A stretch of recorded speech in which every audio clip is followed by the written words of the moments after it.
Hey guys, hey! Welcome to Mondays with Mark. I'm Mark, and this is SmokeySteveAndMarc. Oh, yes, it is. Welcome back. Oh, it's so great to see you. Oh man, it really is. I swear. Really, the only good thing about Mondays anymore is spending time with you. For real. Oh my gosh. Mondays have been truly stressful recently. Well, I guess it's just after the weekend going back to work on a Monday, and we've been very busy at work. But it's just work stuff, it's all good. And luckily I can kind of leave that at work when I leave work. So that took a little time to master, and I'm still not too good at it. But anyway, so yes, it's so great to see you. And we have a full itinerary tonight. Let me tell you, we haven't done a craft project in probably a couple weeks. We've been in the kitchen mostly the last couple weeks. And whereas that's really good, I love doing that, I also love sharing with you some DIYs. And tonight we're gonna make a crushed glass candle holder. Oh yeah. And then I think we're gonna have another edition of our spooky interesting facts. And I have an all new segment tonight too, called our retro rewind. Kind of excited about that one. I know, I think it's pretty cool in my opinion, but I'd like to see what you think. And of course, we're gonna talk all about spring. Yes, y'all, spring has sprung. Yes, it has. Oh my gosh, so yesterday was the first official day of spring, and I, for one, could not be more excited about it. Can't wait to get out in the garden and start digging. Ooh, and say goodbye to winter. Goodbye, winter. Let me tell you, I don't want to jump the gun. I think we may have maybe another bout of winter. I'm not sure. I hope not. But we've had some very beautiful weather the last few days we have. So I'm pretty excited about that. And speaking of spring and the garden, wait. I'm so excited to show you all this. Look. So this is the time where we were in the planning stage of the garden where we're writing stuff down and ordering seeds and plants and stuff. And now it's time to start anything that we can do indoors, right? Start our seeds, and all of those plants that I ordered and the seeds and all that, they all came in, y'all. I gotta show them to you. Ooh, I can't wait. But so yeah, I started my seeds indoors this week. I have some grow lights set up. You probably have seen it before if you've been watching for a minute. And so I got those started. I think we may have an early summer this year to plant the plants outside, actually. So I started them about 2 weeks earlier than I normally would. So we'll see how that goes. But they're all started. So I don't know if you live in a similar area than I do. If this is spring for you and everything, this is the time to start maybe planting your seeds inside, And y'all, I have the new project for the garden. I have a brand new addition for the garden, and it's gonna be my Halloween garden. And we talked about it before, but those seeds and everything came in. Look, so we got our first thing, the skeleton flower seeds came in. I'll tell you a little about that later. That's the one that has the flowers that turn translucent. Oh, so cool. And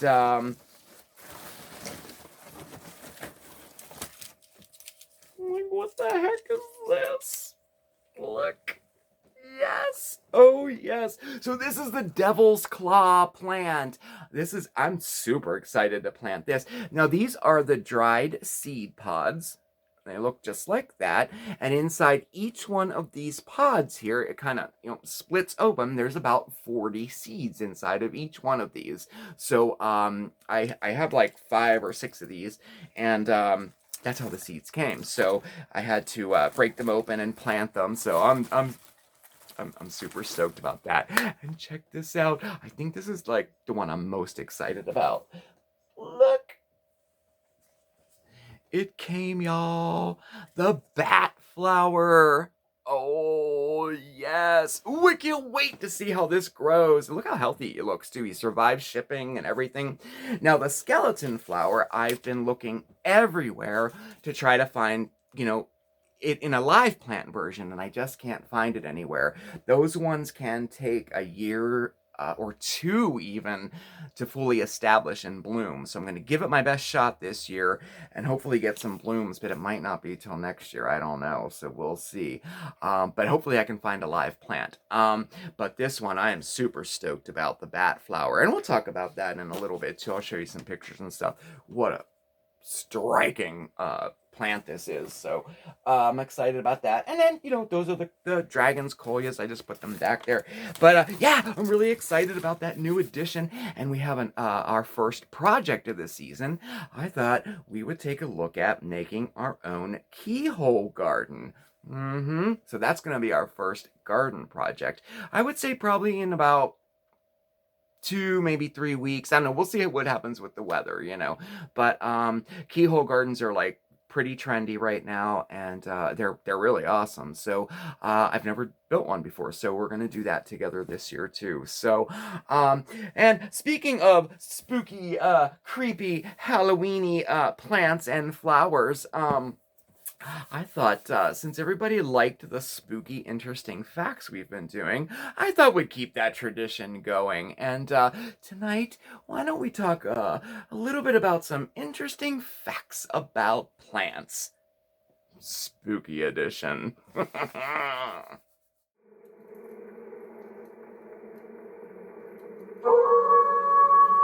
Ooh, it looks like we are keeping up with the spooky, interesting facts tradition, huh? And this time we're talking all about spooky plants. Ooh, yeah! And first up, and probably the one I'm most excited to put in my Halloween garden this year, is the bat flower. This is a baby bat flower. How adorable is that?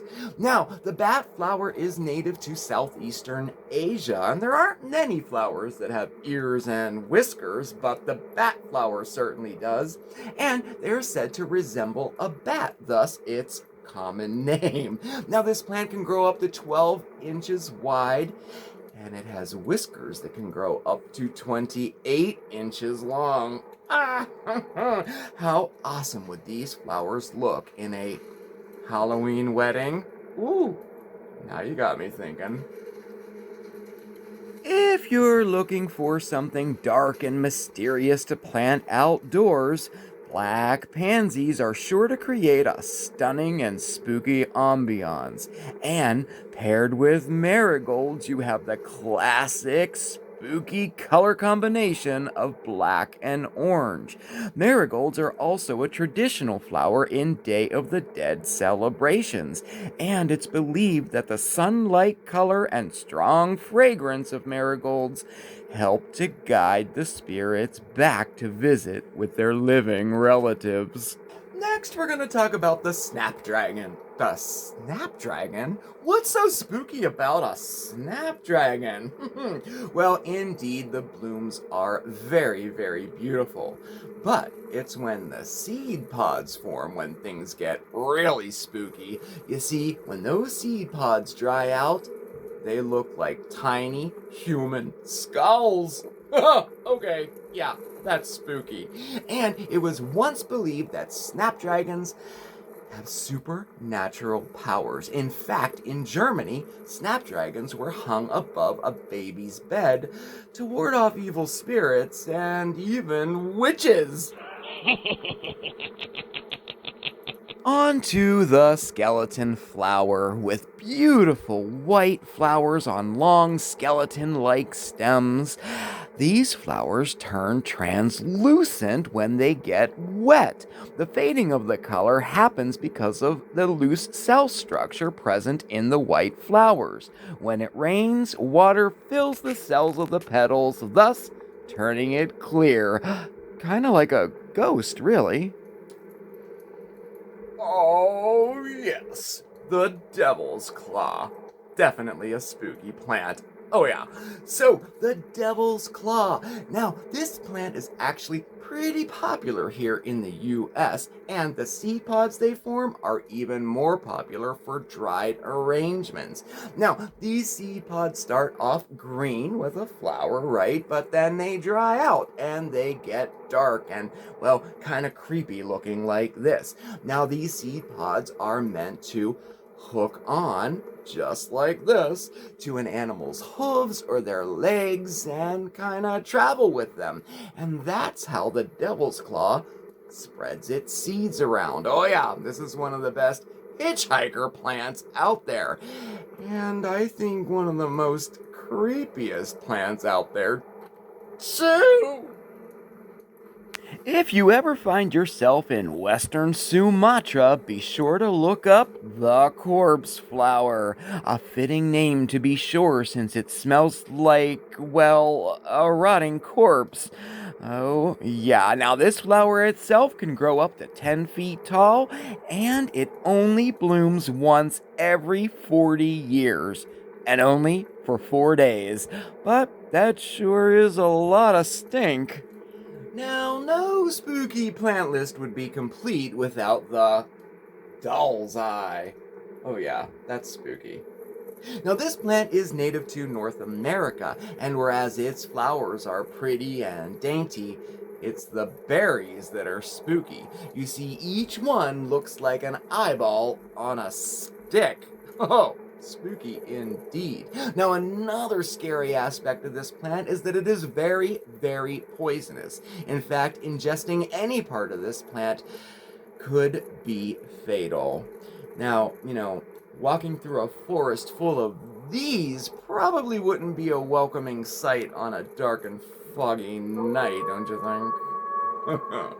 And there you have it. It's our list of interesting facts about plants, Spooky Edition. A beautiful display, don't you think? Now, we've only scratched the surface of weird and spooky plants that are out there, but hopefully this roundup maybe inspired you to add a little spookiness to your garden this year.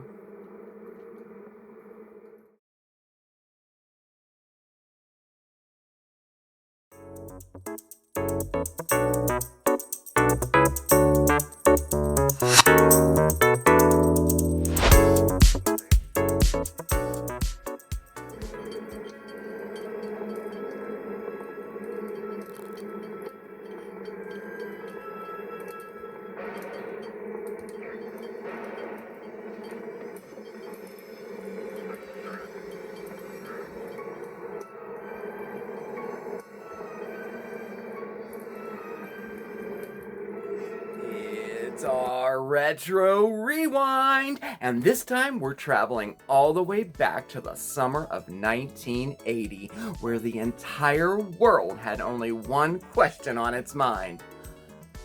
Who shot JR? The CBS television network debuted the first 5-episode pilot season of Dallas in 1978. It went on to run for another 12 full-length seasons. Dallas was dubbed a prime-time soap opera and was the first show of its kind. And 42 years ago today, on March 21st, 1980, the Dallas season finale happened. And boy, it had all of our jaws just dropping. In a brilliant bit of spooky screenwriting, we see JR in his darkened office. He hears a noise. "Who's there?" he says. Shots ring out. JR falls to the floor as the end credits roll. Oh my gosh, and then in another brilliant move by CBS, no one knew who actually pulled the trigger until the next season opener. Yes, they ended up filming multiple beginnings, having different characters actually pulling that trigger. So none of us ever really found out until months later. Fans had to wait a full 8 months to learn the killer's identity due to an actor's strike. And JR's poor wife Sue Ellen, unsurprisingly drunk at the time, that got the blame at first. But in the end, it was Kristen Shepard, Sue Ellen's sister and JR's mistress, who did the deed. It definitely was the talk of summer 1980. Oh, and I remember it distinctly. And it set the precedent for the classic cliffhanger that we know and love today. Everybody loves a good cliffhanger, right? And that's your Retro Rewind for today. Where will we go next? I'll see you then.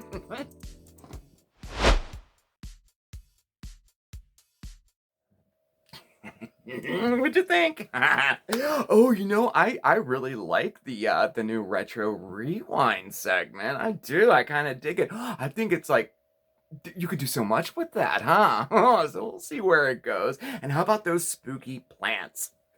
So cool. I think there may be another edition of that one coming up too. When I was doing a little research for this, gosh, there's so many plants out there that kind of are a little creepy, right? So I don't know. I think there might be another one of those coming out. So anyway, okay, so clear your minds completely. Just clear your minds completely because it's project time. Oh, yes, we are going to do a fun and totally awesome project right now. Yes, we are. Y'all, we're going to make a crushed glass candle holder. It is so beautiful. I mean, it is like perfect like for yourself, but it makes like a really great gift too. I mean, this is quite nice. And as a bonus, everything you can get right at the dollar store. Yes, it's another dollar store DIY. Okay, all right. Let's get right to it. Okay, so this is what we need to do our project. So you're going to need some type of vase or something, and I think these little mini fish bowls look awesome for this project. But you can, hey, any other kind of jar will work. You'll see as this goes on. It really, really looks nice no matter what you use, okay? Definitely glass though, okay? Then we're going to need some candlesticks, again, dollar store. And then our crushed glass. They come in packages like this. And if you are going to do a fishbowl, and if you just do the fishbowl, one package will cover one fishbowl, okay? Now, I got multiple colors here. I got some blue and green, and, I went for, like, spring colors, since that's kind of the theme of our video tonight, right? So I just got a bunch of different colors. And then in addition to that, you'll need your hot glue gun, all right, with plenty of glue sticks, okay? You're going to need at least one package of glue sticks for each one of these you do, okay? Takes a lot of glue, And then you'll also need some permanent glue, like E6000, okay? All right, let's get started. I have my ambiance on in the background. Oh, yes. Can you hear it? It's like a night sound. Kind of cool, huh? I love it. All right. Yeah, I'm still watching them. All right, so here we go. So first thing I did was I took whatever vases and candlesticks we're using. I took all the labels off, and then I washed them with just like regular dish soap and hot soapy water, just to make sure there's no residue left on them, okay? And then the next thing I did, and this is where you have your choice, which you want to do. We can do all solid one color, or I kind of just mixed these up a little bit in here. That's good, actually. I just mixed mine up, and I'm going to do one with all different colors here, too. Totally your choice, okay? First one we're going to do, we're going to have it be a multicolor. And just kind of like, mix them up like this. Okay, we're ready to go. All right. So, what should we start with? How about the top? All right, our hot glue gun, we're just going to hold our vase or our vessel, whatever you want to call it, if you have a jar or whatever. And we're just going to work in batches. So, if you have a setting on your glue gun, use the hottest setting, because the hottest setting, the glue cools a little slower, like you get a little more time on it, so, you can do a bigger surface. Like, if it is, like, not that hot, like if it's on the lowest setting, it tends to cool a lot quicker. You know what I'm saying? Okay, I hope that made sense. And we're just going to work like in batches, what I mean, like in spaces like this. So how about we'll just do it like this. So be a little bit generous with your glue, okay, like that. And then you can either just dip it right in and then hold it for just a second. You just want to make sure that it adheres a little bit there. Cool, starts to cool a little bit there. Right, okay? And then it just sticks to it, just like that, okay? And we can just continue to do this all around our jar or our fish bowl here until we have the entire thing covered. Now, don't worry about missing spaces or anything like that. We're not worried about that right now. This is just kind of a fun part. We're just going to cover the whole thing as best as possible, okay? All right, let's do it. Dun, dun, dun, dun. Dun, dun, dun, dun, dun, dun, dun, dun. Get the bottom, get the bottom, get the bottom. Dun, dun, dun. Oh, I need another stick. I'm gonna get the big one out this time. All right, perfect. Okay, and there we go. We're all completely covered. Okay, so at this point, what we're going to do is kind of give it a shake there, get rid of all the loose ones. Okay, now what we can do is go back and look through if we missed any spaces. And if we did, okay, there's a space here. There's an open space there. We can just go in by hand, like, not that we didn't do it by hand before, but you know what I'm saying. And put a little bit of glue there, and then this is where we can take it and just kind of sprinkle it on our openings there. Give it a little push down in there, let it adhere, and then let these ones come off like that to fill in our holes there. You can see that. Like that. Ooh, it looks nice already, doesn't it? That's really cool. Okay, so all right. Okay, so after you have all your spots all filled in, go back over it again and get rid of all of these little strings that are hanging off. You don't have to worry about any glue that's showing because it does dry clear, and when the light shines through it, you won't even be able to tell. It actually looks kind of cool. All right, so let's get this all cleaned up. Well, here, we'll do that later. Let me move this out of the way. Look, I hot glued my thing to the... Okay, so move that there, and we're going to move on to our candlestick, and we do it exactly the same way. Glue, glue, glue, glue, glue, glue, glue, and dip. Okay. All right, so now we have our candlestick done, and again, just like the globe or fishbowl that we did, you want to go around, get rid of all the loosey-goosies that are on there. This looks beautiful just the way it is, and you could just go like that if you want. It looks great just like that, but we're going to stack ours like this, okay? So to do that, we're going to use either our E6000 permanent glue. I'd recommend using this, but if your hot glue gun gets super hot and it's super strong, I use the Gorilla Glue ones. These are very, very strong hot glue. You could use your hot glue gun too, okay? But if you only have the warm setting on your hot glue gun, definitely use the permanent glue, okay? Because you don't want these falling apart, okay? All right. So, and then we're just going to attach it to the top. Just like so. All right. Like. I'll take some pictures. All right. So after your glue has dried, one last time, we go through it, take a look. Do we need to add any more pieces of glass? Because there's going to be little holes we may have missed. And definitely, final touches. Get all of that leftover glue that might be hanging around. You know, you want to get rid of all that. Any loosey-goosies, whatever. And light her up. Here. There, now you can see the whole thing there. I'll move out of the way. There. Oh, look. All right. All right. So wait, here, let me turn off the lights. I'm sure I have my, here they are. Here, let's see.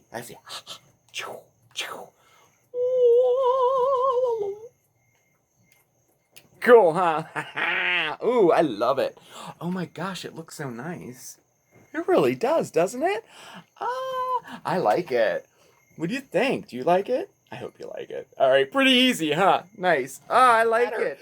And there you have it. That's our crushed glass candle holder, all right? I'll take some pictures close up so hopefully you can see it a little bit better, okay? All right. Nice.